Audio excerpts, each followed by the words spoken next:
এগুলা হচ্ছে baby food. বাচ্চারা যখন ছোটো 6 মাস থেকে যখন আমরা বাড়তি খাবার দিই, বাচ্চারা কিন্তু আস্ত দানাযুক্ত খাবারটা বেশি একটা খেতে পারে না। প্রথম অবস্থায় বাচ্চাদের জন্য এই পিউরিগুলো আপনারা বাসাতেও ইচ্ছা করলে তৈরি করে দিতে পারেন। আর এগুলা ছিল আমার সবগুলা কিনা। আমার বাচ্চা যখন ছোট ছিল 6 মাস পর আমি এগুলা কিনে এনেছিলাম ওর জন্য।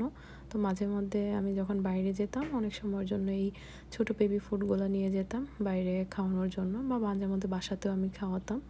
তো ইচ্ছা করলে এগুলো আপনারা বাসাতেও তৈরি করতে পারেন। মিষ্টি আলুর পিউরি, তারপর ছিল এটা গাজরের পিউরি, আর এটা ছিল একটা চিকেনের পিউরি, তারপর এটা ছিল আপেল আর চিকেন দিয়ে একটা পিউরি, আর এখানে মিক্সড একটা ফ্রুটসের পিউরি ছিল, আর এটা হচ্ছে বরবটির একটা পিউরি। এখানে অনেক ধরনের পিউরি পাওয়া যায়। অনেক সময় আমি নিয়ে আসতাম আইডিয়ার জন্য, তারপর আমি বাসায় নিজে করে ওকে খাওয়িয়েছি। তার এটা ছিল একটা বেবি স্ন্যাক্স। অনেক সময় আছে বাচ্চারা আমরা কিছু খেতে চাইলে ওরাও কিছু খেতে চায় আমাদের জিনিসটা, তো যেহেতু ওরা খেতে পারে না সেজন্য এই স্ন্যাক্সগুলো বাচ্চাদের জন্য দেওয়া যায়। তো এটা হচ্ছে একটা পপস, তো এগুলো মুখে দিলে একদমই মিশে যায়। তো এটা বাচ্চাদের জন্য কোনো ধরনের অসুবিধা হয় না খেতে, আর বাচ্চারা এটা অনেক বেশি পছন্দ করে।